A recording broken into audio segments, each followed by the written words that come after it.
¿Cómo podremos ir a la siguiente jornada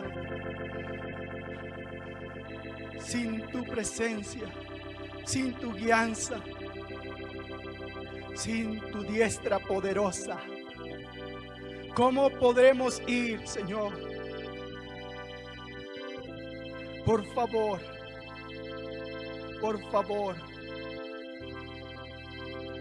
que tu Espíritu nos guíe, nos unja, nos ilumine y nos purifique y nos lleve a la meta.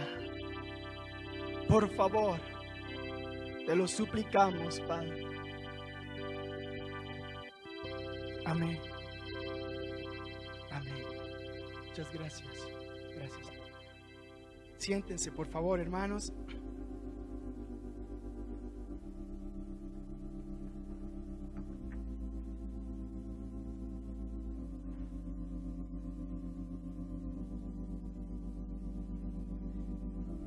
Venir a este lugar siempre es para mí una bendición muy grande, y más ahora que no solo puedo ver los rostros de los amigos, de los hermanos con los que hemos caminado, sino también rostros nuevos, y eso es un gozo, eso es un gozo. Y es una de las evidencias de que este es un nuevo tiempo para el Ecuador. Es un nuevo tiempo para el Ecuador. Porque nada de lo que está sucediendo va a suceder porque sí. Sucede porque Dios prepara los tiempos. Y porque en su misericordia y en su bondad Él lo determina así. ¿Cuántos creen que esta es una obra de Dios? ¿Sí? ¿Seguros? Yo estoy seguro de eso. Y esta mañana quiero compartirles algo que he titulado La Galería del Amor Divino. La Galería del Amor Divino. Y no pretendo con esto llevarlos por todo las maravillas que el Señor ha pintado en las Escrituras. No, apenas quiero introducirlos a algo muy básico, ¿sí? Y mi anhelo es que al compartir con ustedes esto, en sus corazones suceda lo que sucedió en mí, o ha estado sucediendo en mí. En estos días he repetido en varios lugares, bueno, digamos, sería el cuarto lugar, pero de algo estoy seguro. ¿Cuántos están agradecidos por toda la doctrina y enseñanza que hemos recibido? Amén. ¿Y cuántos saben que aunque es buena y excelente, no es suficiente? Escuchen, es buena, es excelente, es maravillosa, y gracias a Dios por el Padre espiritual que tenemos, por el hermano Marvin. Gracias a Dios por lo que Dios ha preparado para este pueblo, para Ministerio Cebrón. Pero ¿cuántos saben que necesitamos, en este mundo donde el príncipe de las tinieblas es el rey, hasta ahora, la unción y el poder del Espíritu de Dios para vivir como cristianos? Porque hay cosas que la doctrina y la enseñanza sí han sido muy buenas, muy sabias, pero el poder del Espíritu de Dios para ir y salir de aquellos lugares, de aquellas circunstancias, de aquellas ataduras, de aquellas cadenas, de aquellas cosas, se necesita algo más. Solo lo puede hacer el Espíritu de Dios. Solamente lo puede hacer el Espíritu de Dios. Y acuérdense, La promesa para el tiempo del fin es: derramaré de mi espíritu sobre toda carne. Y la lluvia vendrá, pero vendrá bajo la unción. Bajo la unción. Es el clamor del hermano Marvin, es lo que nos ha estado enseñando. ¿Se acuerdan? La gran cosecha. Sí, la gran cosecha. ¿Y qué es lo que el Señor busca? Lo mismo. Llevó a sus discípulos y les dijo: miren, los campos están blancos, listos para la siega. La mies es mucha, pero los obreros son pocos. Y hasta el día de hoy, yo recuerdo aquí en esta iglesia, hace algunos años, sin citar nombres, uno de los pastores hablaba acerca de las reuniones en hogar. Hoy es una realidad en Betzión, pero en aquel tiempo yo escuché que dijo que aún no habían líderes para tal cosa, para llevar a cabo las reuniones en hogar. Y yo les pregunto a ustedes algo. No estoy juzgando, nadie piense en eso, pero ¿quiénes son los responsables de que el Señor siga viendo y siga preguntándose que aún no hay obreros listos para la siega? Cada uno de nosotros. Cada uno de nosotros es el responsable de que el Señor siga viendo y aún siga observando que la mies es mucha y que todavía los obreros son pocos.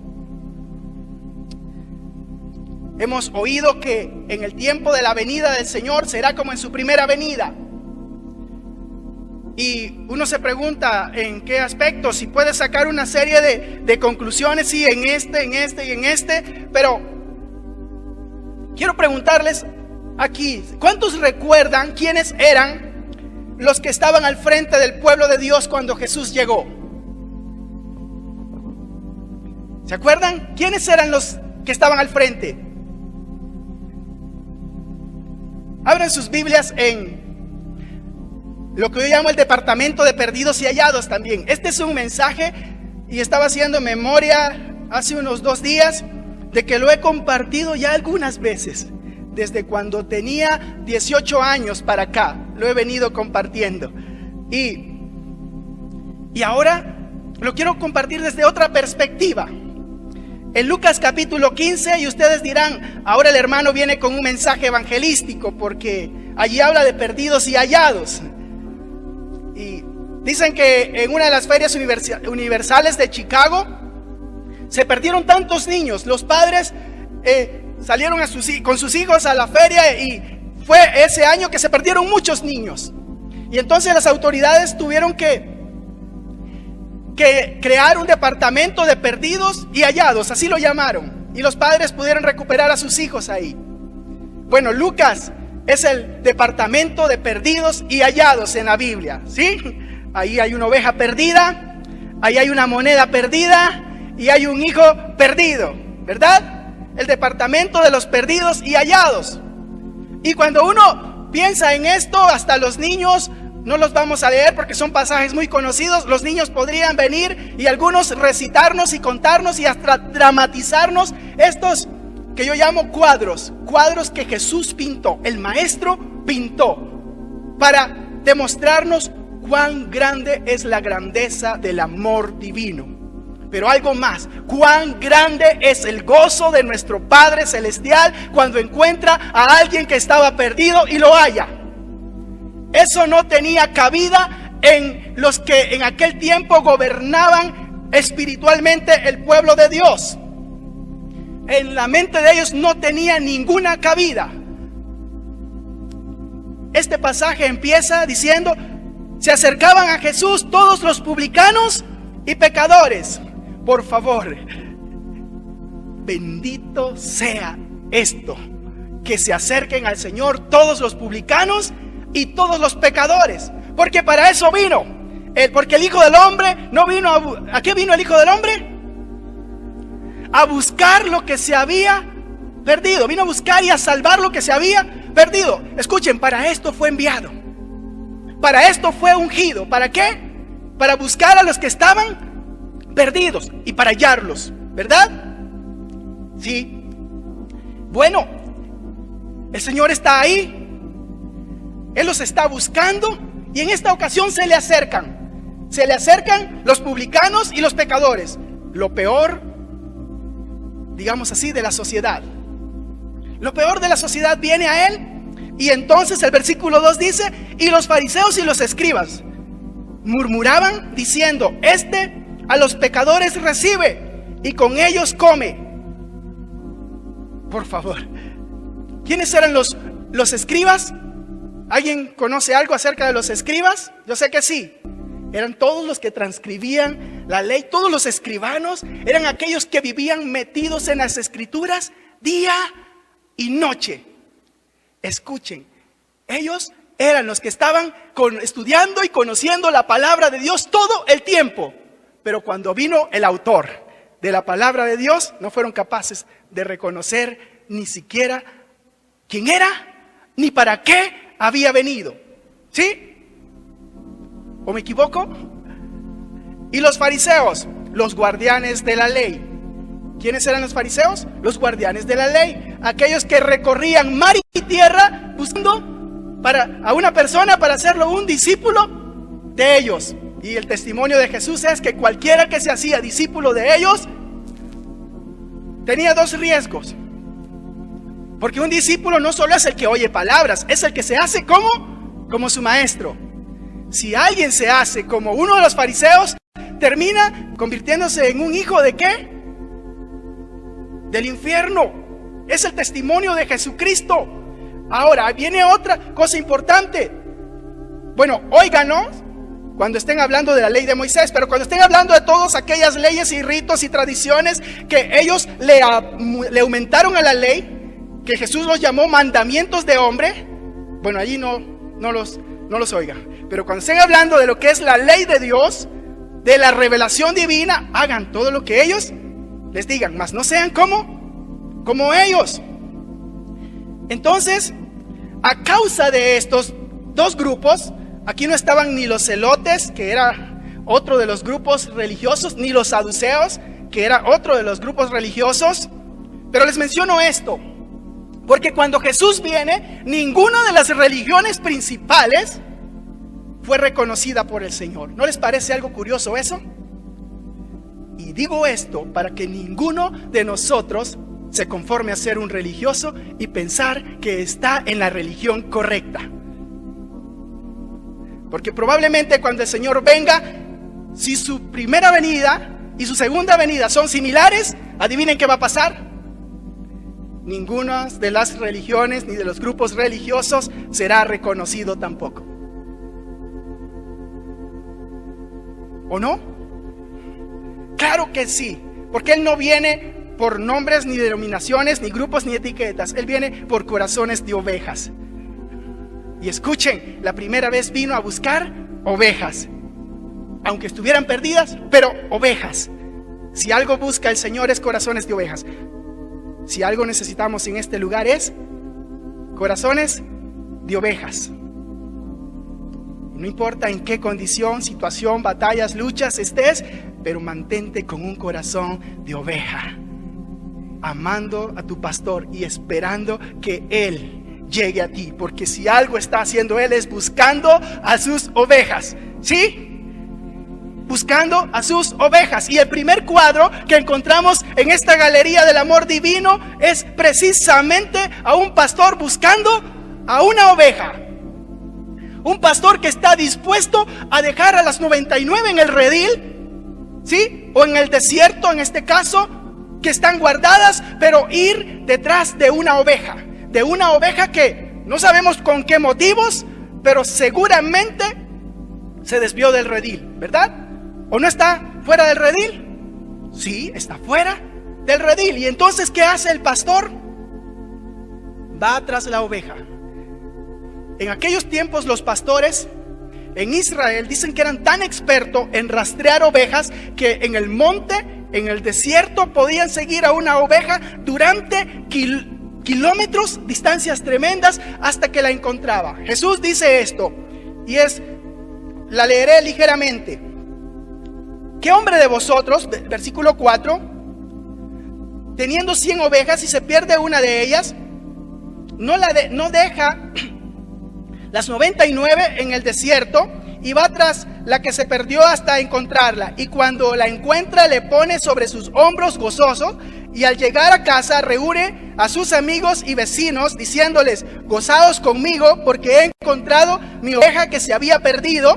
Os digo que sí, que así habrá más gozo en el cielo por un pecador que se arrepiente, que por 99 justos que no necesitan de arrepentimiento. Para entender esto, necesitamos saber a quién se lo está diciendo el Señor. ¿A quién se lo está diciendo? A los escribas y a los fariseos. Ellos lo están murmurando, lo están criticando, lo están juzgando de ser amigo de pecadores, y Él les dice esta parábola y está pintando un cuadro increíble. A ver, cuando ustedes piensan en esto, ¿en qué piensan? ¿En qué están pensando ahorita? El pastor buscando a la oveja, y cuando regresa, ¿qué es lo que trae en sus hombros? ¿Cuántos lo pueden ver? Pero no solo viene así: ¿cuánto pesa esta oveja? Ya estoy cansado, ya no la aguanto más. Viene gozoso, gozoso para hacer una fiesta porque ha encontrado a la oveja que se había perdido.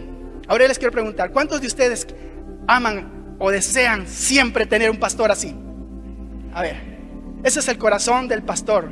Israel pasó por siglos esperando a ese pastor. Recuerden que en Jeremías el Señor le dice a Israel: os daré un pastor conforme a mi corazón, que os apaciente con ciencia y con inteligencia. ¿Sí o no? Por siglos.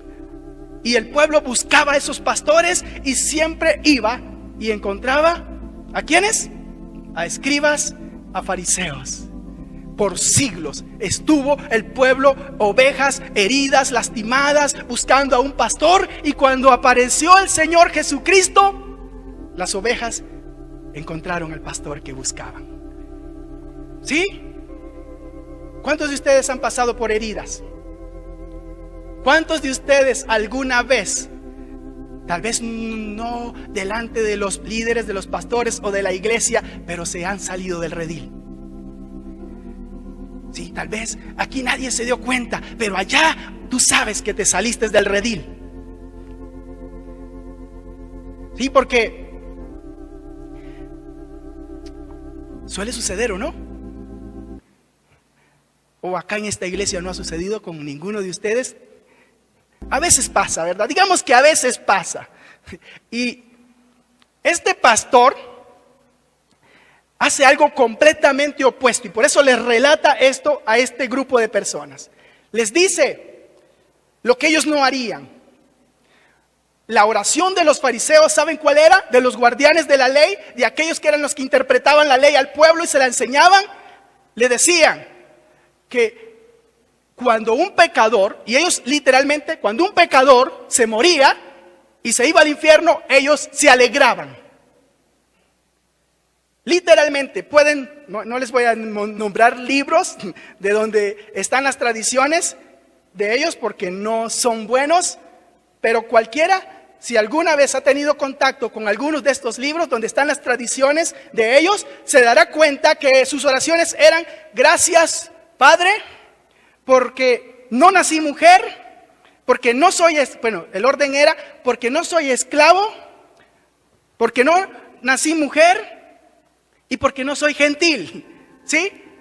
Pero otra de las cosas que ellos hacían era que cuando un pecador, cuando un publicano se moría, ellos se alegraban. Pero de pronto viene Jesús y dice que cualquier pastor que encuentra la oveja y la trae de vuelta al redil, viene con ella en los hombros y viene gozoso. ¿Se imaginan cómo estaban ellos en ese momento? Este hombre que está ahí está destruyendo toda su doctrina, está destruyendo todas sus tradiciones y está destruyendo su estilo de vida.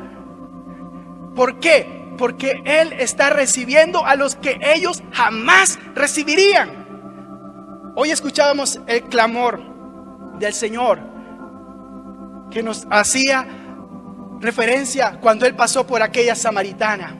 Escuchen, ¿quién era esa mujer? Y ahora les pregunto, ¿quién de los fariseos iría a buscarla? ¿Había esperanza para esa samaritana si no aparecía el pastor de Israel? No había esperanza.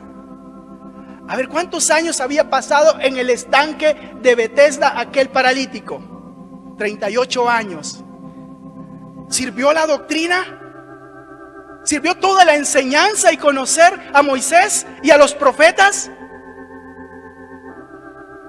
Y es ahí donde les digo, es buena, mas no es suficiente. Era necesario que viniera el ungido, aquel que dijo: hoy se ha cumplido la escritura, por cuanto el Padre me ha ungido y me ha enviado a predicar buenas nuevas.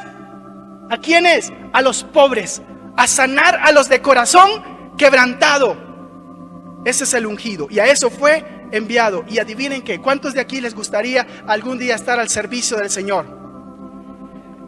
Él dijo estas palabras: como el Padre me envió, así os envío yo a vosotros. Y soplando, les dijo: recibid el Espíritu Santo. Es la misma manera. Cualquier enviado del Señor, cualquiera que quiera cumplir un ministerio, una obra, en cualquier lugar, aunque sea barriendo aquí, esta es la regla: ser enviados por Dios. Y la otra es recibir el Espíritu Santo. Jesús mismo le dice a sus discípulos: quedaos aquí en Jerusalén hasta que seáis revestidos del poder de lo alto. Después se los dice cuando ya ha resucitado, ¿verdad? Pero recibiréis poder cuando haya venido sobre vosotros el Espíritu Santo. Y entonces, yo le estoy agregando entonces, me seréis testigos. ¿Sí? Dunamis, el poder del Espíritu de Dios. Y me seréis marturios, mártires, testigos. Literalmente lo que le está diciendo es: ninguno de ustedes puede convertirse en un testigo mío hasta que no haya recibido el poder del Espíritu Santo. Ahora yo les pregunto, ¿cuántos de los fariseos creen ustedes que tenían una relación con el Espíritu Santo? Con razón no conocían nada del amor divino. Y con razón no fueron capaces de conocer al pastor de Israel cuando se presentó. Curioso, ¿no? Podríamos pasarnos la vida metidos en este libro, y yo les puedo dar testimonio de esto. 8 años en seminarios teológicos y estudiando personalmente, estudiando en Hebrón, y les puedo decir: necesitamos el Espíritu Santo siempre. Por encima de todo necesitamos una relación con el Espíritu Santo, porque solamente el Espíritu de Dios puede revelarnos lo que está en el corazón del Padre, en el corazón de Dios. Y solo el Espíritu de Dios puede poner en una persona el sentir de que está en el corazón de Dios, ¿sí o no? Y lo necesitamos. Este fue ungido, y él, por esa unción y por el amor que inflaba su corazón, fue que estuvo dispuesto a recorrer desiertos, valles, montañas, para buscar a una oveja que estaba herida y que no podía caminar, y la trajo en hombros de vuelta al redil. Amén. ¿Cuántos de ustedes han pasado por una situación así? Yo recuerdo aquí en este lugar, cuando yo era una oveja herida, lastimada, y anhelaba tener un encuentro con un pastor. El hermano Marvin me dijo unas palabras aquí que en ese momento cambiaron el rumbo de mi vida. Cambiaron el rumbo de mi vida. Cuando yo estaba así, estando en Quito, llegó el hermano Julio y me dijo unas palabras que venían del corazón de un pastor. Hermanos, Dios quiere darle algo al pueblo, a su pueblo, y son pastores según su corazón. ¿Sí? No que hinchen su cabeza con conocimiento, sino pastores que tengan una relación con Dios. Me gusta hacer esto. Hace poco conversaba con una persona que podría saber doctrina más que cualquiera de nosotros. Aquí hay un hermano que es testigo de eso. Hermano Juan Esteban, un joven precioso, por cierto. ¿Sí?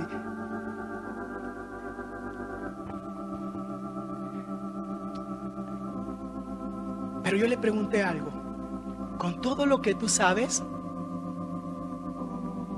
¿tú crees que podrías resucitar a un muerto? Y no estoy hablando de alguien que ya su alma salió del cuerpo. Estoy hablando de alguien que está muerto en delitos y pecados. ¿Cuántos creen que los muertos escuchan las voces de los vivos, aunque hablen bonito? No, ¿verdad que no? Creo que ya lo mencioné alguna vez y dije, cualquiera de nosotros puede ir a una tumba, para graficarlo de esta manera, y empezar a hablarle al muerto y decirle, ven, yo te amo, ven. ¿Y qué pasará? No volverá. ¿Por qué no vuelve? Porque los muertos no escuchan nuestras voces. Pero ¿qué pasaría si de pronto el que está ungido con el Espíritu de Dios viene y le habla como le habló a Lázaro? ¿Qué sucedería? Vuelve a la vida. En lo espiritual es similar. Ningún muerto en delitos y pecados, por más doctrina y enseñanza que tengamos y le expresemos, volverá a la vida, si no está el Espíritu de Dios hablando a esa vida. ¿De acuerdo? El pastor nos muestra un cuadro que él lo puede llevar a cabo, sí, porque él puede restaurar una oveja que ha salido del redil, porque está ungido para eso. Amén. Está ungido para eso. Para eso vino. Para eso fue enviado. Hay otra razón, otro cuadro, y es la moneda perdida. Curioso, ¿no? El Señor está hablándoles a ellos y habla de perdidos. ¿Será que es un mensaje claro? Bueno, aquí viene, y la moneda perdida era algo común en Israel. Y obviamente por el contexto entendemos que era en uno de esos hogares donde había escasez. No era una gente pudiente, era gente pobre. Porque la mujer, cuando pierde la moneda, la empieza a buscar y está tratando de encontrarla. Encendió las luces y empezó a buscarla. Esto era muy común. Hay dos posibles causas. Una es que la moneda mencionada aquí era el sustento de un día. Es decir, que con esa moneda una familia comía durante un día. Y cuando la perdía, ponía en riesgo el alimento de la familia ese día. Entonces la mujer, la madre, la ama de casa, estaba desesperada buscando la moneda. Y buscar una moneda en uno de los pisos en aquellos tiempos era muy difícil, porque no era como este piso. Si se me cae una moneda aquí, yo enseguida la encuentro, y si se va por la endija, les llamo a ustedes para que quitemos.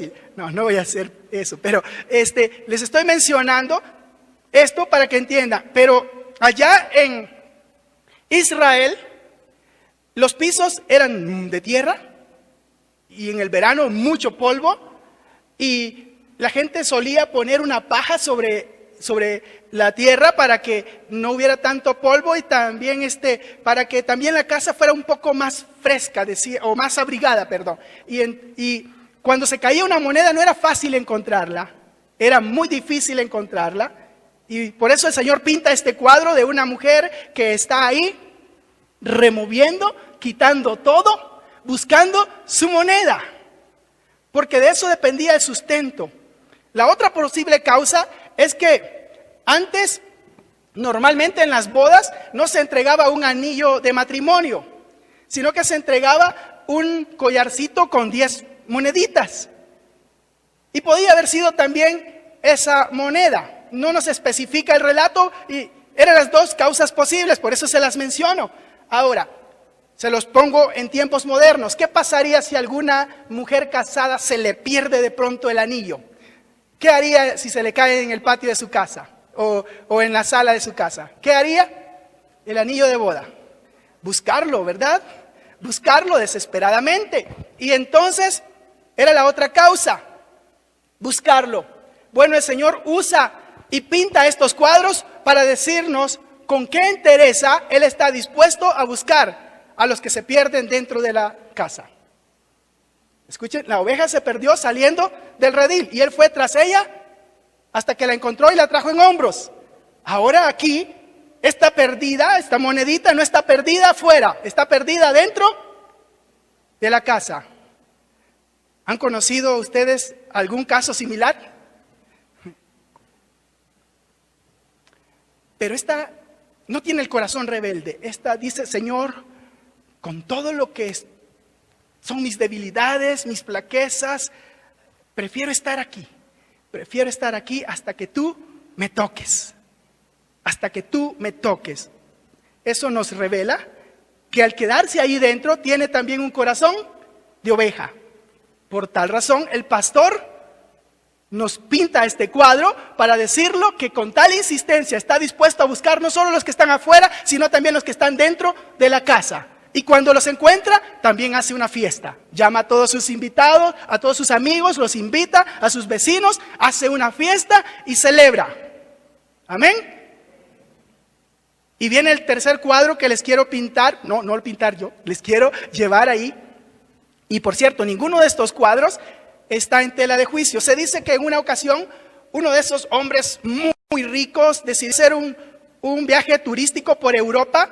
Y en una de sus visitas visitó un museo famoso donde están las mejores pinturas. Y el guía de turista le empezó a mostrar uno por uno todos los cuadros. Al recorrerlos todos, le preguntó al hombre y le dijo: ¿qué le parecen las pinturas? ¿Qué le parecen estos cuadros, las obras?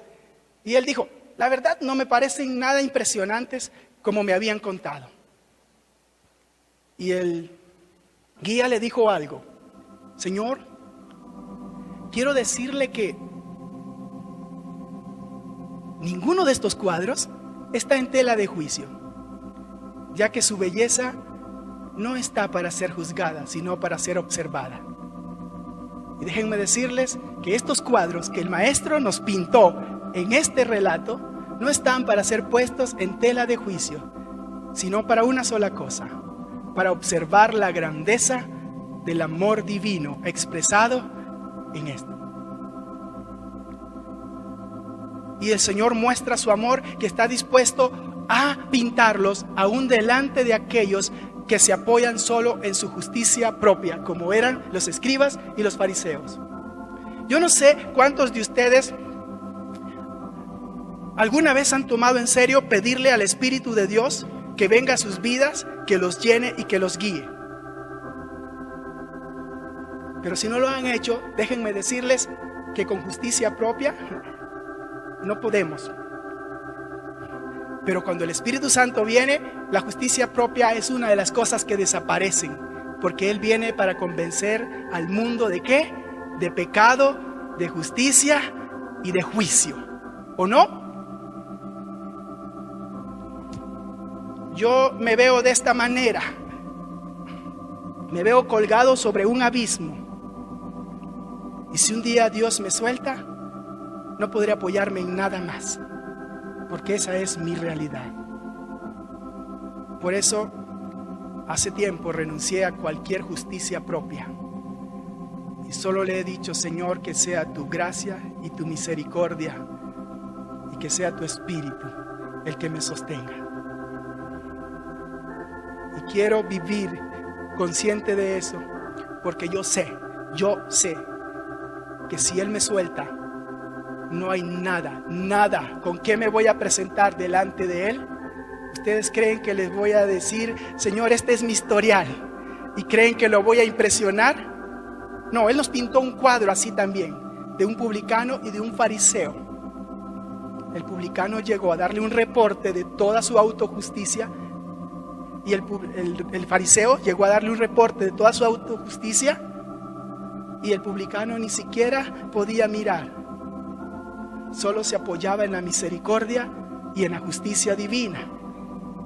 Y el Señor dice: ¿quién volvió a casa justificado? El publicano, no el fariseo. No tenemos, y yo estoy consciente que yo no tengo nada, absolutamente nada, con lo cual ir delante del Señor y decirle: Señor, estos son mis logros, porque nada de lo que yo haya hecho lo va a impresionar. Lo único que yo necesito es que ese amor divino empiece a pintar en mí la justicia de los cielos. Amén. Amén. Y el tercer cuadro es de un hijo. Y aunque es el más largo, tal vez lo vamos a hacer más breve. Un hijo. Y este es un hijo rebelde. un hijo rebelde. En los otros casos podríamos decir, tal vez despistada se descarrió. Y la otra, tal vez por sus debilidades, está aún en casa pero perdida. Pero este no, este abiertamente se rebeló contra su padre y se fue, ¿verdad? Este ya es un muchacho rebelde. Alguien que está rebelde y no quiere estar ya bajo el techo de su padre, bajo la cobertura de su padre, y entonces va donde su padre y le entabla una demanda. ¿Sí? Una demanda que podríamos juzgar que si estaba dentro de los planes de su padre, era menester que le diera la herencia, porque un padre puede dar la herencia en vida, ¿verdad? Y a veces es más sabio después que muere, porque allí pasan un montón de cosas y conocemos historia de lo que ha pasado cuando un padre no repartió la herencia estando en vida. Los hijos se la reparten y a veces de la menor manera indicada, o sea, de la peor manera. Entonces, este padre no quiso repartirla, sino que se vio en la obligación de repartirla por, obviamente, la rebeldía de su hijo. También dijo, este ya no es una parábola. ¿Cuántos de ustedes entienden la definición de parábola? ¿Sí? Bueno, ahora se las pintaré de una manera más fácil. Es tomar algo de lo natural y ponerla al lado de algo espiritual para que en base a esa comparación saquemos una lección, ¿de acuerdo? Entonces, las primeras dos son parábolas, pero esta ya no es una parábola. Esta es una historia, la que el Señor recoge para pintarla aquí. Y esta historia, a mí me sorprende lo maravilloso que es el Señor. Seguramente la rebuscó de las peores historias que podían haber en todo Israel. Porque esto no tiene cabida para un judío, no tiene ninguna lógica para un judío, porque ningún muchacho decente en Israel en aquellos tiempos se presentaría delante de su padre para decirle esto. Y el menor de ellos dijo a su padre en el versículo 12, Padre, dame la parte de los bienes que me corresponde, y le repartió los bienes. El padre no discutió, llegó y le dijo, dame la parte que me corresponde, y dice que le repartió los bienes. ¿A quién le repartió los bienes? A los dos, les repartió los bienes, a los dos les repartió los bienes, pero el hijo menor toma esos bienes y se va. Bueno, este relato sí vale la pena leerlo. No muchos días después, juntándolo todo, el hijo menor, dice que no muchos días, esto habla de la desesperación que él tenía por salir de la casa de su padre. Es decir, estaba esperando que el padre le diera lo que le correspondía, y no muchos días después los tomó todos, los juntó todos y se fue. Ahora yo les pregunto, si esto era tierra, si esto era ganado, si esto era oveja, si esto era camellos, porque este padre era muy rico, por lo que entendemos, ¿cómo pudo juntarlo todo e irse con todo muy lejos? ¿Alguien ha pensado en eso alguna vez? Okay. Bueno, contrató esos grandes camiones o trailers que hay ahora y ahí subió todos los animales para irse muy lejos. No. Tomó el trabajo de su padre de muchos años y lo malgastó. Lo vendió al mejor postor y seguramente dijo, estoy rematando. ¿Cuántos han estado en una casa abierta donde tal vez una prenda vale 20 y ese día vale $2? Bueno, algo así hizo este muchacho. Tomó todo el esfuerzo del padre, el amor del padre por su familia y dijo, esto vale tu amor. Lo vendió a cualquier precio. Lo que le importaba era tener un poco de dinero para ir y dar rienda suelta a sus pasiones, ¿verdad? Lo hizo en poco tiempo, es decir que tuvo que venderlo a un precio muy, muy bajo para vender todo en poco tiempo. ¿O creen que no tiene lógica? Tiene lógica. A ver, no podemos convertir tanta riqueza que está en animales o en especies, digamos, en efectivo en tan poco tiempo. Tuvo que haberlo vendido Y con eso le estaba dando un mensaje claro a su padre. Mira, esto vale tu esfuerzo. Esto vale tu esfuerzo. Hiriendo y lastimando el corazón de su padre.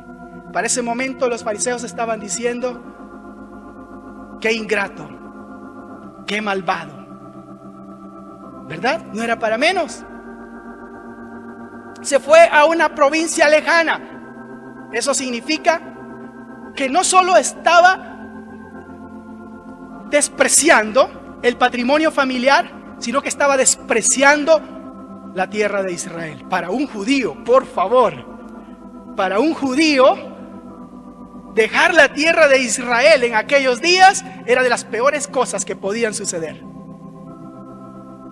Pero este muchacho dijo: bueno, ni la patria ni la nacionalidad.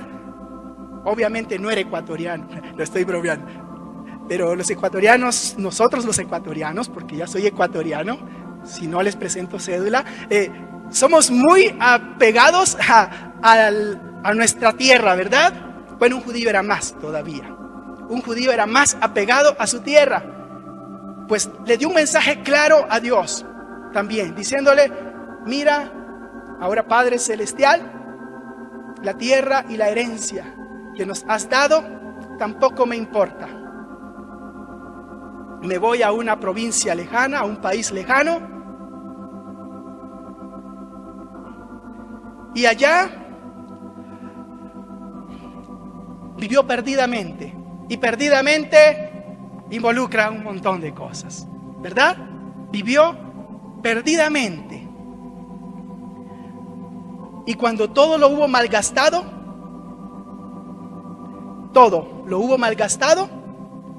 en la provincia donde estaba,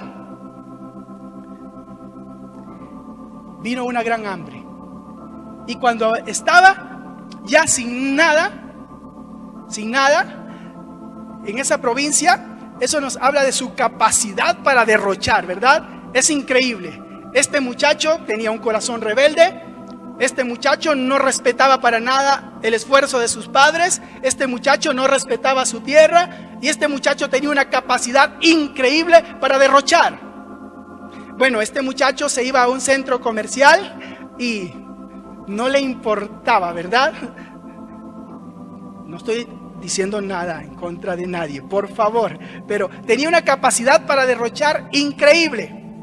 Y llega el momento en que todo en aquella provincia empieza a escasear. Él ya no tiene recursos, y entonces encuentra el mejor trabajo para un judío. ¿Cuál es el mejor trabajo para un judío? El peor trabajo para un judío es ir y cuidar cerdos. Escuchen, su camino lo llevó a lo más bajo que puede llegar un judío, a lo más bajo. Y es que ese es el camino de la rebeldía. El camino de la rebeldía siempre conducirá a una persona a lo más bajo, a lo más bajo.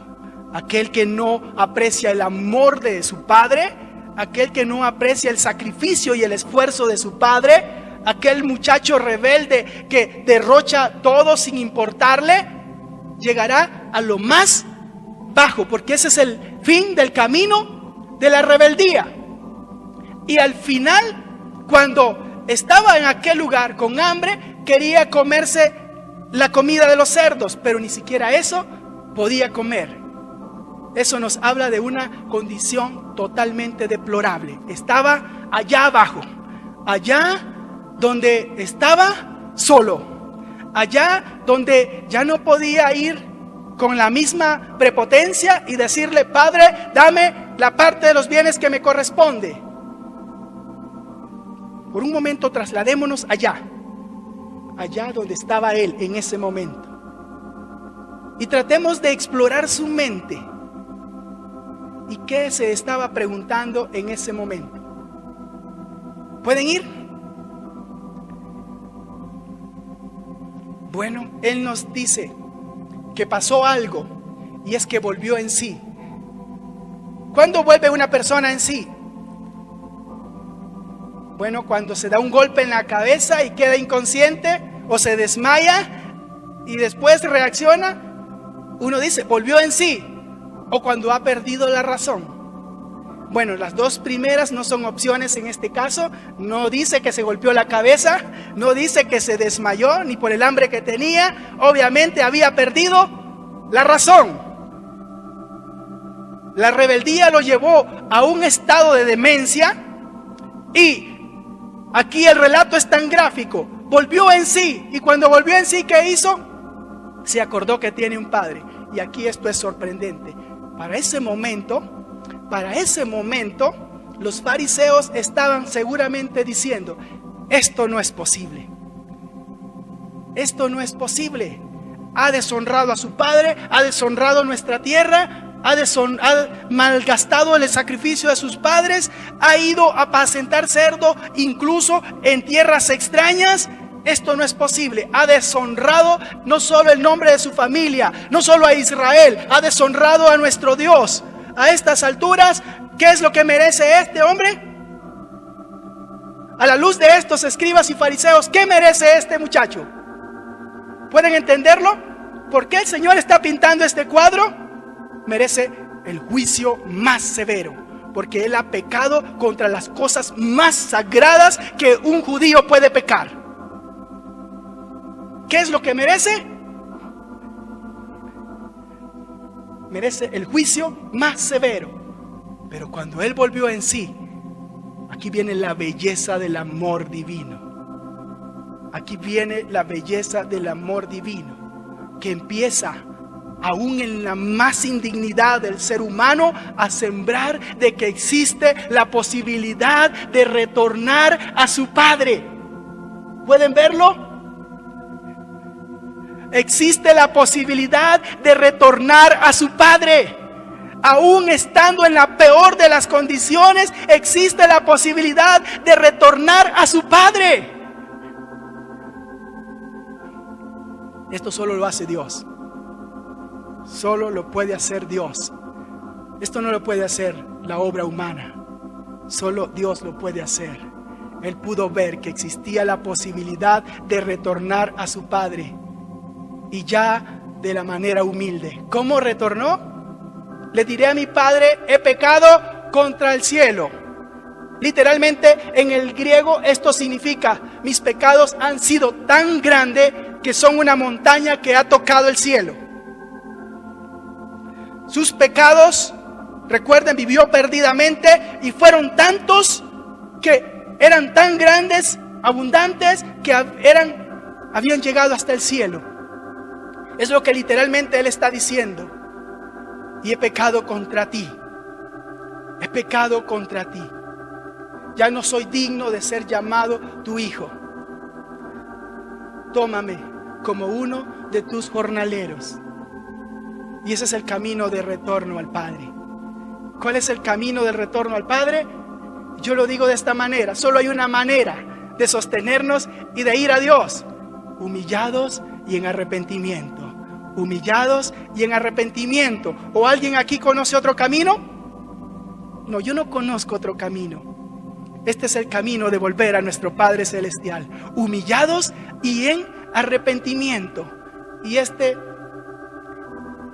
muchacho volvió. Y aquí viene lo peor para este grupo de fariseos y escribas. Cuando el relato dice que a lo lejos, su padre lo vio y se echó a correr. Imagínense este cuadro: un hombre muy rico, un terrateniente muy poderoso en Israel, un hombre que ha sido deshonrado. Pero el Señor lo pinta que aunque ha sido deshonrado, está cada día de su vida observando y esperando a qué horas retorna su hijo.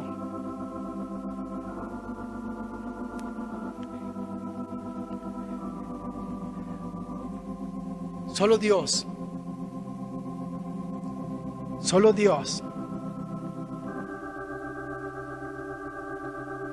no tiene un juicio severo para los hombres. Si cualquiera de nosotros aquí pasáramos por una situación como la que pasó este padre y viera venir a su hijo, tal vez no lo estuviera esperando.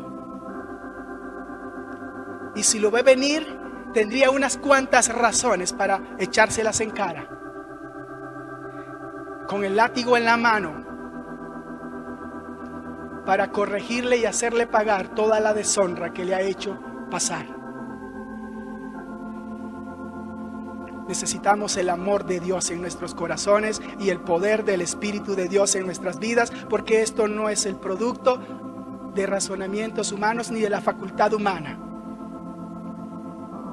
Esto solo lo puede hacer Dios. Solo lo puede hacer Dios. Él lo estaba viendo. ¿Y saben por qué? Porque lo estaba atrayendo con sus oraciones y con sus clamores. El Padre lo estaba atrayendo con sus oraciones y con sus clamores. Y lo estaba esperando. Y cuando lo vio venir, no le importó aquellos vestidos largos. No le importó si tenía que alzárselos. No le importó. Le importó solo una cosa: ir y abrazarlo, besarlo y darle su amor. Darle su amor. Hermanos, estos son cuadros que no los puede pintar el hombre. Por eso los tuvo que pintar el maestro de Galilea. Se dice que en una ocasión un hombre miró a Miguel Ángel con una piedra rústica y le dijo: ¿qué haces con esa piedra? Miguel Ángel respondió: estoy descubriendo el ángel que está oculto en ella. Los cuadros que el Señor pinta son de mayor grandeza y admiración que cualquier hombre puede pintar. Y aquí están 3 cuadros de esos. El padre corrió, lo recibió. Cuando él estaba hablando, no lo dejó hablar mucho, porque él estaba viendo el corazón arrepentido y humillado del muchacho. Y eso es lo que un verdadero pastor debe ver siempre: el corazón. ¿Por qué? Porque eso es lo que ve Dios. Cuando volvemos a Él, ¿qué es lo que Dios ve? ¿Qué hay en nuestro corazón? ¿Cuál es la actitud de nuestro corazón? Por favor, eso es lo que Dios ve. Él no lo dejó hablar más. Lo acogió. Le dijo a sus siervos. ¿Qué le dijo a sus siervos? Ve, el mejor vestido para él, no cualquiera, el mejor vestido, el mejor calzado. ¿Ok? Este se vistió de inmundicia, ahora lo vamos a vestir con el mejor vestido, que es la justicia de Cristo. El mejor calzado, este se desvió, ahora necesita caminar firme por los caminos de justicia. El mejor calzado, aquel con el que no va a resbalar más. Y un anillo para ponerlo de nuevo en la posición de hijo y de honor que merecía dentro de la familia. Y no solo eso, tenía a un becerro gordo, porque él dijo: preparad, matad el becerro gordo. ¿Qué significa eso? Que él ya tenía la fiesta preparada para ese día, ¿o no? Tenía el mejor vestido, tenía el mejor calzado, tenía el anillo indicado y tenía ya gordo al becerro. El becerro estaba gordo, estaba listo para ese día. Para ese día estaba listo el becerro. Hicieron la fiesta. Y el Señor dice, con esto dice, también el Padre de los cielos conoce el gozo de encontrar a alguien que se había perdido.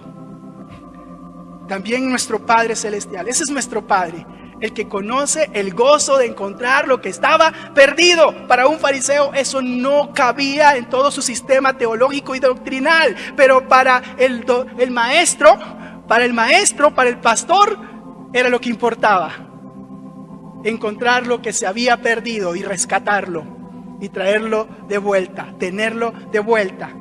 Así el Señor pintó uno de los cuadros más gloriosos en el cielo, cuando un pecador se arrepiente aquí en la tierra, hay fiesta en los cielos. El Señor le dice a los ángeles: vayan por las mejores trompetas y anuncien en el universo entero que mi hijo se había perdido, pero que ha sido hallado, y alégrense y gócense. Amén. El hijo mayor le aporta otras partes a esto.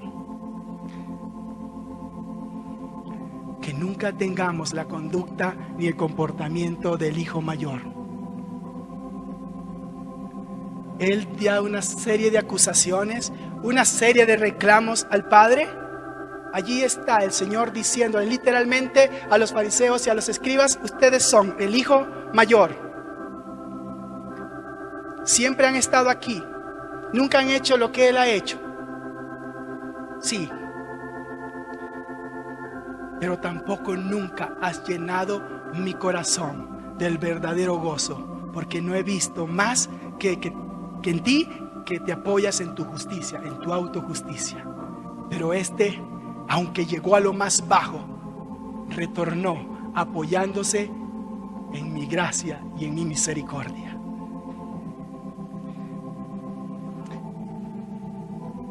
Y ahora viene algo interesante aquí, muy interesante. Cuando él está reclamando a su padre, le dice que vivió perdidamente, ya lo dice la escritura, pero que malgastó todo. ¿Con qué tipo de personas?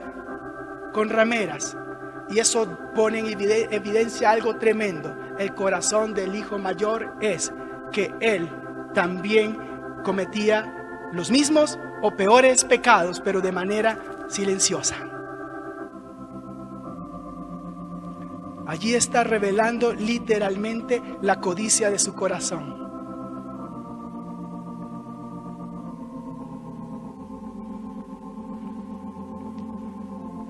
Me encanta ese canto, Tal Como Soy. Porque si algo quiere el Señor, es que no tengamos una máscara aquí para ir ante Él, sino que vayamos delante de Él tal y cual somos. Porque esa máscara puede mantenernos ocultos delante de las demás personas, pero no ante el Señor. El Señor conocía al hijo mayor y conocía al hijo menor. Y hubiese sido bueno el final de esta historia diciendo, si hubiese dicho, que el padre preparó una fiesta para sus dos hijos, pero tristemente solo preparó una fiesta para el hijo menor. Y ahora yo quiero que pensemos en el final de nuestra historia, cuando se escribe las últimas palabras de nuestra existencia, y preguntemos, ¿qué me gustaría que se diga? ¿Lo que se dijo del hijo mayor? ¿O que se diga que en el cielo se hizo una fiesta por causa de que yo me volví a Dios con todo mi corazón, apoyándome en su gracia y en su misericordia, despojándome de toda mi autojusticia y apoyándome únicamente en Dios? Pónganse de pie, por favor.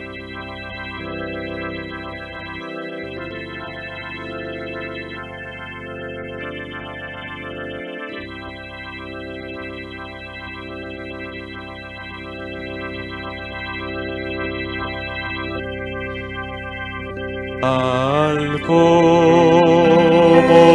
soy de pecador, sin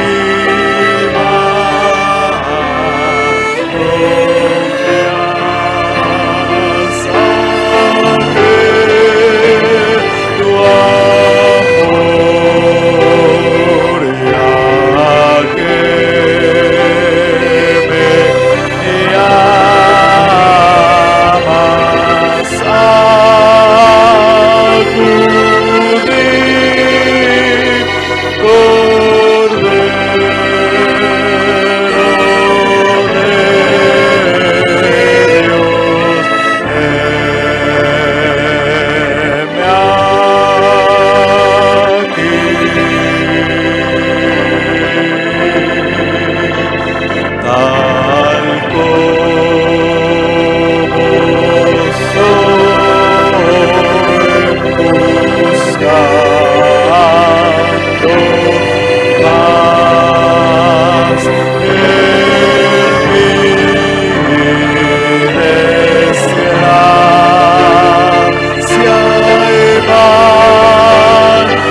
Señor, ¿con qué vendremos a ti? Si vemos nuestras vidas desde la perspectiva de lo que somos, Señor, ¿con qué vendremos a ti?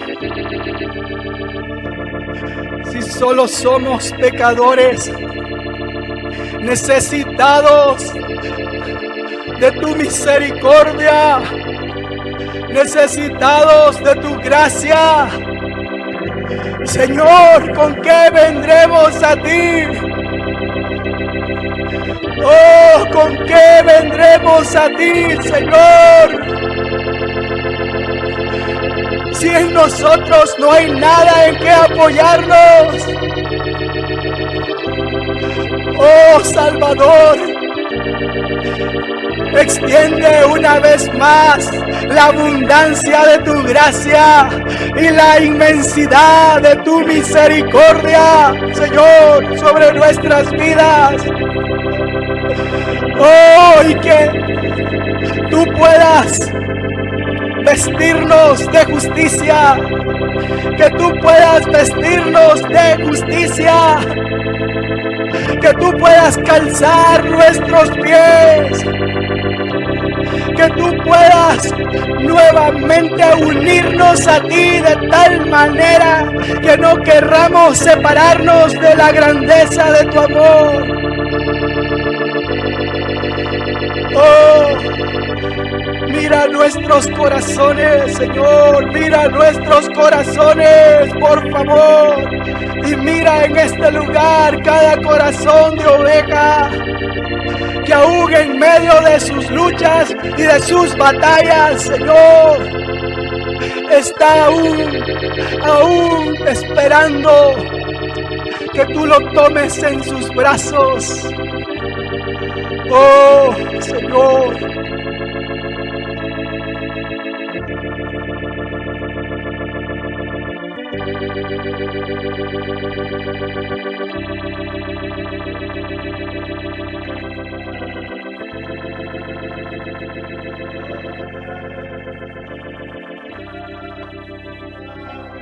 Señor.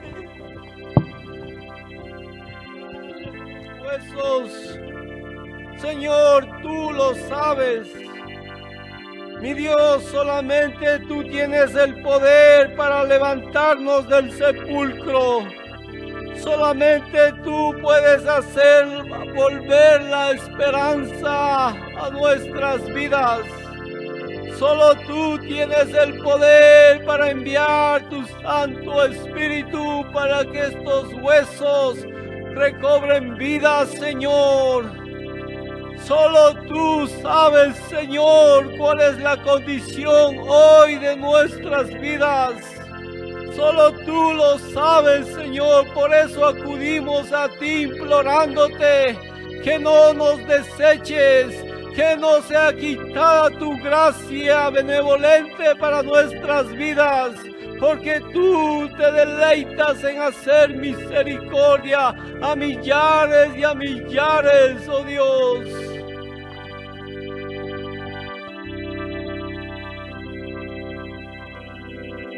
Muestras tu amor para con nosotros.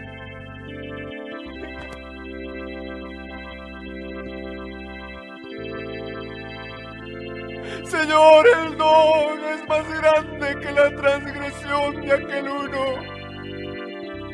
Y si abunda el pecado, sobreabunda la gracia, Señor.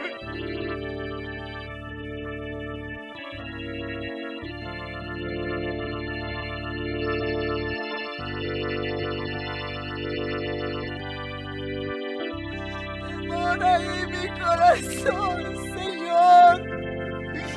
Oh Dios amado, que nosotros, Señor, te alabemos solamente de labios para afuera.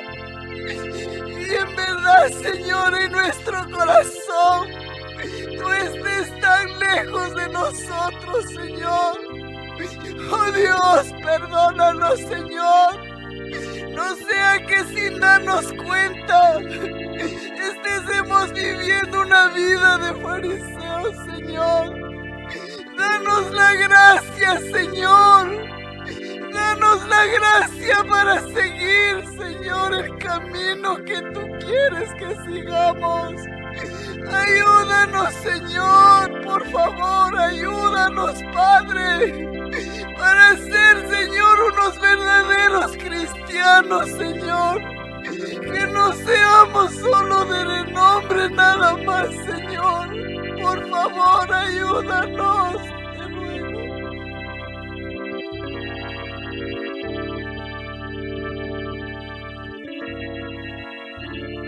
Morimos y somos como aguas derramadas por tierra que no pueden volver a recogerse. Pero ni Dios quita la vida, sino que provee medios para no alejar de sí al desterrado. Señor, tú no nos alejas de tu presencia.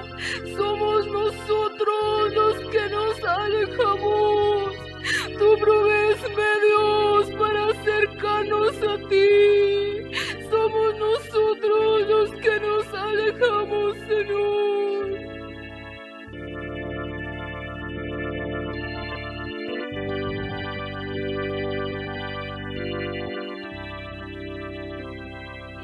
Dios al hombre del polvo de la tierra y sopló sobre él aliento de vida, y entonces el hombre fue un ser vivificante.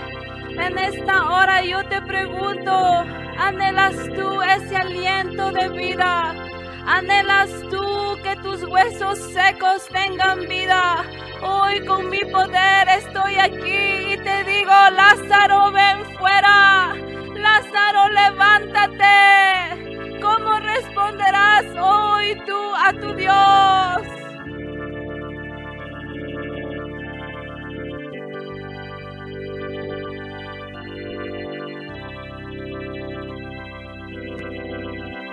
Sopla, Señor, tu espíritu.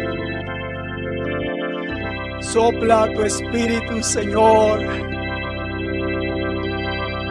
con toda la gracia, con toda la fuerza, con toda la luz que necesitamos y con la justicia divina, con la santidad divina. Sopla, sopla, por favor, y esculpe en nosotros tu naturaleza. Esculpe en nosotros lo que tú eres y lo que anhelas que lleguemos a ser, Señor. Quítanos estas vestiduras y danos las vestiduras que tú tienes para nosotros. Oh, desde el principio tú lo hiciste, Señor.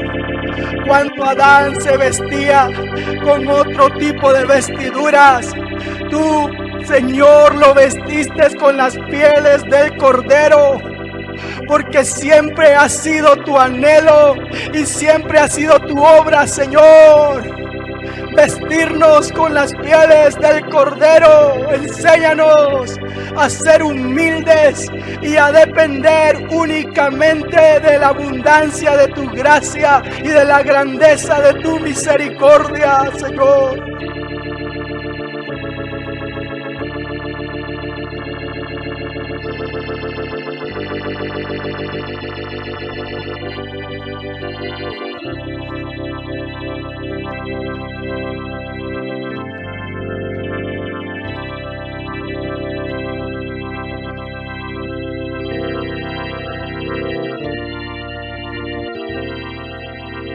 Si esta mañana alguien en este lugar quiere decirle al Padre, a nuestro Padre Celestial, me levantaré e iré a ti. Me levantaré e iré a ti. Es todo lo que tenemos que decir y hacer. Lo demás lo hace Él. Lo demás lo hace Él. Pero no quiero retirarme de este lugar invitándoles a cualquier persona que hoy sienta en su corazón que debe levantarse e ir al Padre Celestial. Si estás consciente, hazlo. Hazlo.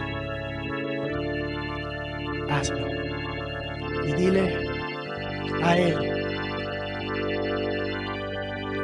lo que muchas veces tendremos que decirle en este camino. Señor, ya estoy cansado de llevar estas vestiduras.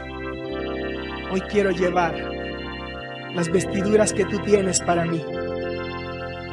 Hoy quiero que tú me vistas.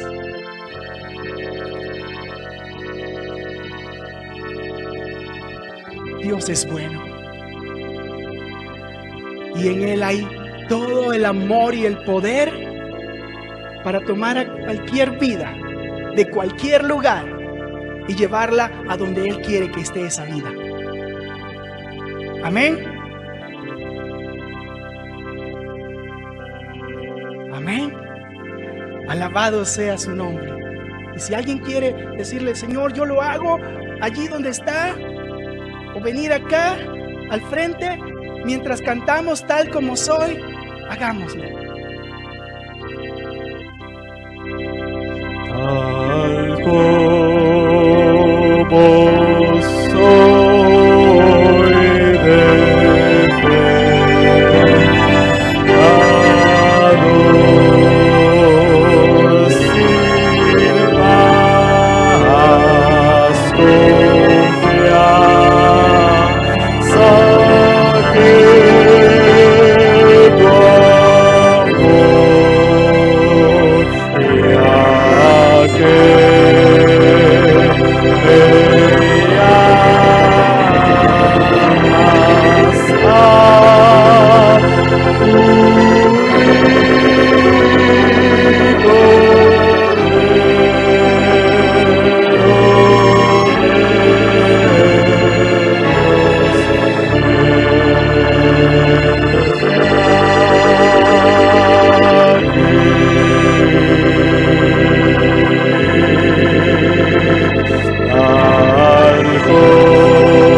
Estamos aquí, Señor, diciéndote que tal como somos en la condición en que estamos, venimos a ti porque hay un anhelo en nuestro corazón, y es que tú nos ayudes a quitarnos estas vestiduras y a ser vestidos por tu mano, por tu justicia, por tu diestra poderosa. Señor, por favor, Padre, vístenos con las vestiduras de tu justicia. Por favor,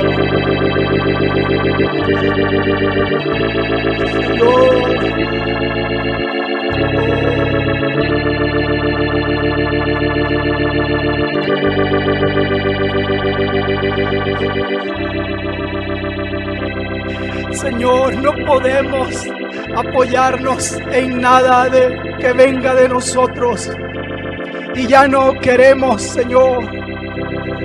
Lo que queremos ahora es apoyarnos en tu diestra poderosa, esa diestra que sacó a Israel de Egipto, esa diestra que lo guió por el desierto, esa diestra que los metió a la tierra prometida, y esa diestra poderosa, Señor, que siempre ha redimido a tus hijos y a tu pueblo, que sea nuestro único apoyo.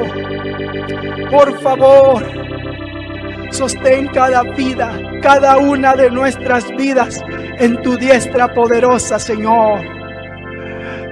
Por favor, sostén a cada vida en tu diestra poderosa, y no permitas que ninguno de nosotros se apoye en su autojusticia. Te lo suplicamos, Padre, y hazlo, Señor, por tu misericordia y por la abundancia de tu gracia. Hazlo, Señor.